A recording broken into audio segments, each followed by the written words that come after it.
को उनके खिलाफ जो है सस्पेंशन ऑर्डर जो है निकाला गया कंसर्निंग अथॉरिटी बसंतगढ़ की जानिब से, तो जिसमें साफ तौर पर यह कहा गया कि एक्स्ट्रा चार्जेस वसूला जाता है,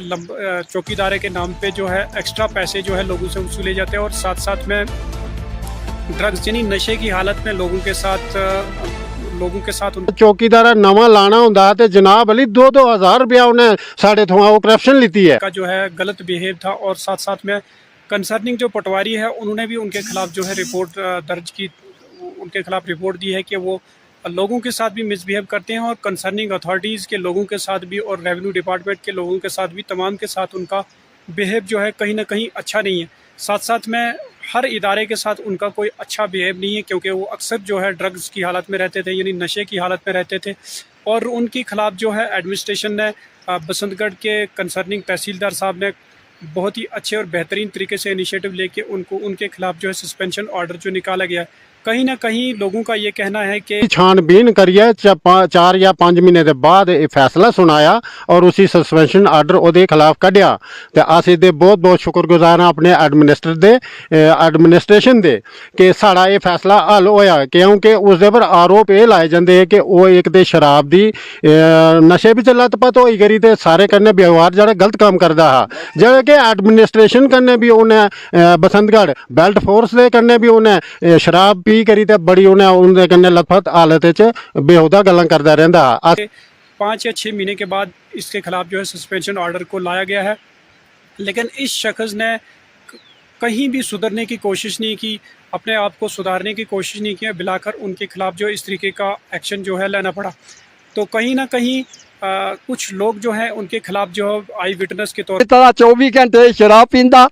और बदतमीजी करदा, रेवन्यू वाले कन्नै पटवारी कन्नै बदतमीजी की, खरे खरे सियाने कन्नै बदतमीजी की, जे क्या चौकीदारा लेंदा ये भी दूना भी लेंदा त्रिउना भी लेंदा ते 24 घंटे शराबे नशा च हुंदा, जो मर्जी जो मर्जी गलाई सकदा। मैं डोगरी में गल करना, बुढ़ा आदमी है। पठानिया और साथ साथ में रुकने असम्बली बनी पे भी कि वो डिप्टी कमिश्नर उधमपुर पे प्रेशर डाल रहे हैं और कह रहे हैं कि इसको फिर से इसी करे करदे कोई बनी दा रिश्तेदार दा वो MLA वो चैलेंज करा करदा ते DC मैडम पर दबाव पा करदा, तहसीलदार साहब कन्नै दबाव पा करदा, एक ते असा लंबरदार को बहाल किया जाए। तो कहीं ना कहीं ये लोगों के साथ एक गैर इंसाफ है और चुने हुए नुमाइंदों को इस तरीके के लोगों की सपोर्ट नहीं करनी चाहिए, क्योंकि जो लोग अक्सर MLA है इतों 2 बारी वो जीती गया, साढ़े कोला वोट लेगी, अस सारी हालत का सारा पता उसी, तो अज साड़ा वो दुश्मन होगी, सारिया तकलीफें की तो वो जानता नहीं है, वो की हालत पे नशे की हालत में रहते हूँ। और लंबरदार और चौकीदार का एक बहुत बड़ा ओहदा होता है। कहीं अथॉरिटी बसंतगढ़ जिस किसी को भी अप्रोच करेगी लंबरदार के लिए और वो बना सकती है। लोगों का ये भी कहना है कि हमने इसको ना ही बनाया है, ना ही हमारी रजामंदी के साथ इस शख्स को बनाया गया है। कहीं ना कहीं पॉलिटिकली तौर पर ये शख्स जो है इस ओहदे पर इसको फाइज किया गया था और ये लोगों के साथ ना ही कोई अच्छे तरीके से अच्छा बिहेव था इनका और ना ही और किसी किस्म की कोई चीज़ें इसकी लोगों के हक़ में थी। तो कहीं ना कहीं बसंतगढ़ की एडमिनिस्ट्रेशन को अप्रिशिएट करना चाहिए और तहसीलदार की जानिब से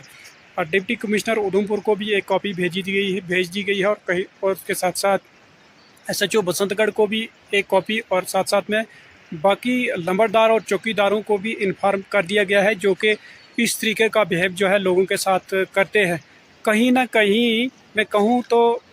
इससे पहले जब PMAY के मकान जो लोगों के बन रहे थे तो काफ़ी सारी परेशानियां जो थी लंबरदारों और चौकीदारों के हवाले से लोगों को आ रही थी। कहीं ना कहीं लोग जो थे वो दबे अल्फाजों में ऑफ कैमरा जो है काफ़ी सारे लोग जो थे आवाज़ भी उठा रहे थे, लेकिन उन तमाम लंबरदारों और चौकीदारों को सावधान होने की ज़रूरत ज़रूर है, क्योंकि जो अक्सर लोगों के लिए उन्होंने काम करने थे बल्कि